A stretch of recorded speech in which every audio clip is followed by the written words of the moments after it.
கர்த்தராகிய இயேசு கிறிஸ்துவின் பரிசுத்த நாமத்திற்கு ஸ்தோத்திரம் சொல்லி உங்களை இந்த கிருபையின் புதியல் நிகழ்ச்சிக்கு வரவேற்கிறேன்.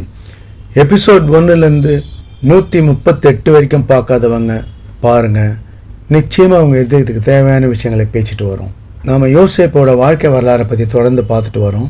போன எபிசோடில் யோசேப்பு அவங்க சகோதரங்களை பார்க்குறாரு. அவங்க சகோதரங்கன்னு தெரிஞ்சும் சகோதரங்கிட்ட காட்டிக்க மாட்டுறாரு. அவங்கக்கிட்ட எல்லாமே விசாரிக்கிறாரு. விசாரிச்சுட்டு சிமியோனை மட்டும் ஒருத்தர் இருக்க சொல்லிட்டு மற்றவங்கள அனுப்பிடுறாரு. தானியெல்லாம் கொடுத்து கொண்டு வந்த பணமும் போட்டு சாக்கு பையில் போட்டு அனுப்பிடுறாரு. இவங்க போகிறாங்க. போகிற வழியில் பணம் இருக்கிறத பார்த்து பயந்துடுறாங்க. அப்புறம் தகப்பங்கிட்ட போய் எல்லாத்தையும் சொல்கிறாங்க. இந்த மாதிரி நடந்தது எங்களை அவர் வேவு பார்க்குறவருன்னு சொன்னார். நாங்கள் இல்லை, நாங்கள் நிஜஸ்தர்னு அந்த மாதிரி 12 பேர். நாங்கள் ஒருத்தன் காணாமல் போனால் ஒருத்தன் எங்கள் தகப்பங்கிட்ட இருக்கான், நாங்கள் வந்திருக்கோம்னு சொல்லி எல்லாம் சொன்னோம் அப்படின்னு சொல்லி அவங்க சொல்கிறாங்க. அதுக்கப்புறம் அவர் சிமியோனை பிடிச்சி வச்சுருக்காரு. ஒருத்தரை வச்சுட்டு தான் எங்களை அனுப்புனார். போய் இளையவனை கூப்பிட்டு வந்தால் மட்டும்தான் நான் இந்த சிமியோனை அனுப்புவேன், தானியமும் தருவேன்.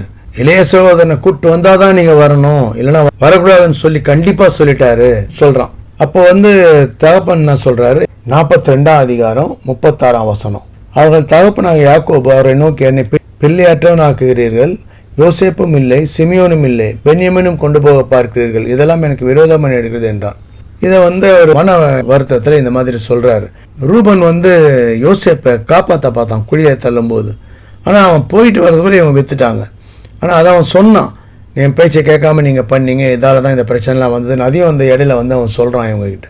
பென்யமீனை என்கிட்ட ஒப்படைங்க, நான் கூட்டிகிட்டு போகிறேன், அவனை திரும்ப கொண்டு வரலன்னா என் 2 பிள்ளைங்களை கொண்டு போட்டுருங்கன்னு கூட சொல்கிறான். ஆனாலும் யாக்கோபுக்கு ஒத்துக்க மனசு இல்லை. இவன் ஒருத்தன் தான் மீதியாக இருக்கு. லேயாளுக்கு பிறந்த பிள்ளை சிமியோன். அவன் அங்கே சிறைப்பட்டிருக்கான் யோசேப்புக்கிட்ட. பென்யமீன் ராக்கேலோட பிள்ளைங்க 2 பேர். அதில் யோசேப்பு மரித்ததாக நினச்சிருக்காரு இவர்.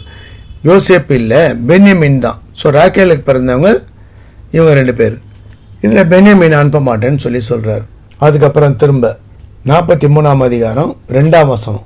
எகிப்திலிருந்து அவர்கள் கொண்டு வந்த தானியம் செலவழிந்த போது அவர்கள் தகப்பன் அவர்களை நோக்கி, நீங்கள் திரும்ப போய் நமக்கு தானியம் கொண்டு வாருங்கள் என்றான்.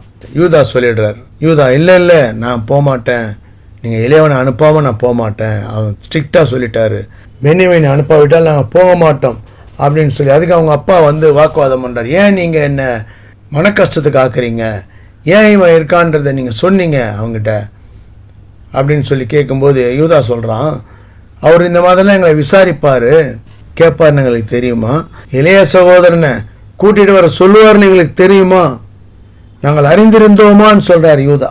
அதுக்கப்புறம் சரி நம்மெல்லாம் சாகாமல் இருக்கும்படி நான் அனுப்புகிறேன், பென்யமீனை கூட்டிகிட்டு போங்க.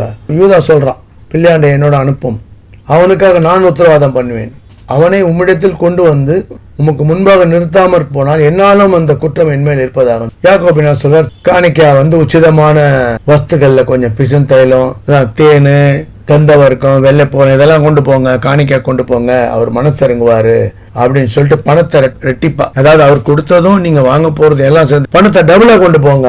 அது அவங்க போடும்போது கைப்பசகா போட்டிருப்பாங்க, தெரியாம போட்டிருப்பாங்க உங்க பையில பணத்தை அப்படின்னு சொல்றாரு. 14ஆம் வசனத்துல, அந்த மனிதன் அங்க இருக்கிற உங்கள் மற்ற சகோதரனையும் பென்யமீனையும் உங்களோட அனுப்பிவிடும்படிக்கு சர்வ வல்லமையுள்ள தேவன் அவன் சமூகத்தில் உங்களுக்கு இரக்கம் கிடைக்க பண்ணுவாராக சொல்றாரு. அதுக்கப்புறம் இவங்க காணிக்க எல்லாம் எடுத்துன்னு பிரயாணப்பட்டு எகிப்தில் போய் யோசேப்பு கிட்ட நிற்கிறாங்க.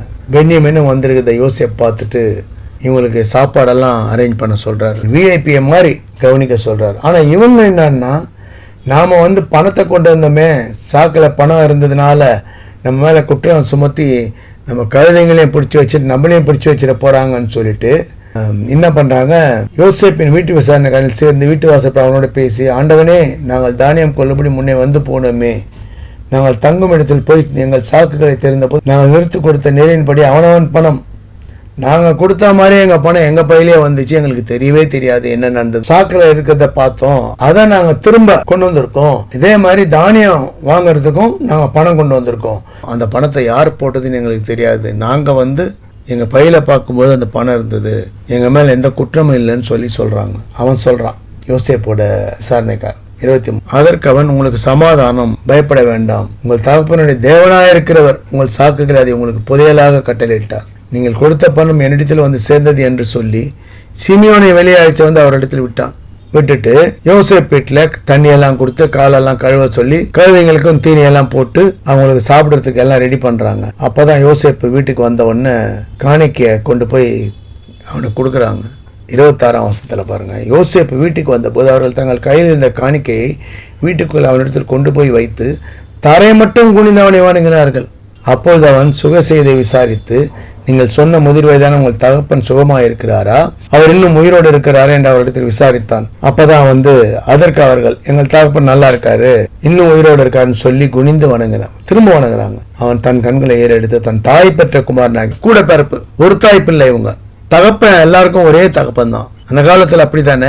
யாக்கோபு ஏமாந்தார். யாக்கோபுக்கும் பிரச்சனை வந்தது. அவரும் 20 வருஷம் அடிமை மாதிரி தான் இருந்தார். அதாவது வாழ்க்கையில பிரச்சனை எல்லாருக்கும் தான் வருது. அந்த பிரச்சனை எல்லாம் தாண்டி தான் ஆண்டவரோட ஆசீர்வாதம், தயவு, கிருபை எல்லாத்தையும் யாக்கோபு பெற்றுக்கொண்டார். அதுக்கப்புறமா தான் இதெல்லாம் நடக்குது. யோசேப்பு அந்த வம்சத்துல வராரு. பென்யமீனை கண்டு, நீங்கள் எனக்கு சொன்ன உங்கள் இளைய சகோதரன் இவன் தானா என்று கேட்டு, மகனே, தேவன் உனக்கு கிருபை செய்ய கடவர் என்றான். யோசேப்பு சகோதரனுக்காக, அதாவது ஆனந்த கண்ணின்னு சொல்லுவாங்க, அந்த மாதிரி சகோதரனை பார்த்தவன ஒரு சந்தோஷம் வெளிப்படுத்த முடியல அந்த சந்தோஷத்தை. அதனால இடம் தேடி போய் அழுகிறார் அவர். அதுக்கப்புறம் வராரு, திரும்ப சாப்பிட்றதுக்கெல்லாம் ஆயத்தப்படுத்தி சாப்பாடெல்லாம் கொடுக்குறாரு. சாப்பாடெல்லாம் கொடுக்கும்போது பென்யமீனுக்கு மட்டும் கொஞ்சம் எல்லாமே தனியாக கவனிக்கிறாங்க. பென்யமீனுக்கு திரும்ப இவங்களுக்கு வீட்டு விசாரணைக்காரனை நோக்கி 44ஆம் அதிகாரம் 1ஆம் வசனத்துல, பின்பு அவன் தன் வீட்டு விசாரணைக்காரனை நோக்கி, இந்த மனிதருடைய சாக்குகளை அவர் ஏற்றி கொண்டு போகத்தக்க பாரமாய் தானியத்தால் நிரப்பி அவனவன் பணத்தை அவனவன் சாக்கிலே வாயிலே போட்டு, இளையனுடைய சாக்கின் வாயிலே வெள்ளி பாத்திரமாக என் பான பாத்திரத்தையும் தானியத்துக்கு அவன் கொடுத்த பணத்தையும் போடு என்று கட்டளையிட்டான். யோசேப்பு சொன்னபடி அவன் செய்தான். இவங்களை எல்லாம் கொடுத்து அனுப்பி விடுறாரு. இதுதான் பாருங்க, எப்பவும் நம்மளை நேசிக்கிறவர் அவர். எப்ப பிரச்சனை வந்தாலும், நெருக்கடி வந்தாலும், அதாவது அவ்வளவுதான் வாழ்க்கை முடிஞ்சணுன்ற ஒரு சூழ்நிலை வந்தா கூட நம்ம ஆண்டவர் மேல நம்பிக்கையோட, அவர் நம்மளை நடத்துவார்ன்ற ஒரு நிச்சயத்தோட நம்ம வாழும்போது நம்ம வாழ்க்கை நிச்சயமா மாறும். பாருங்க, அதே மாதிரி நிறைய விஷயங்கள் தானியேலை பாருங்க, சிங்கக்கவியில போடும்போது தயாரா போறார். அதாவது தேவனை வணங்குவனே தவிர வேற யாரையும் நான் வணங்க மாட்டேன்.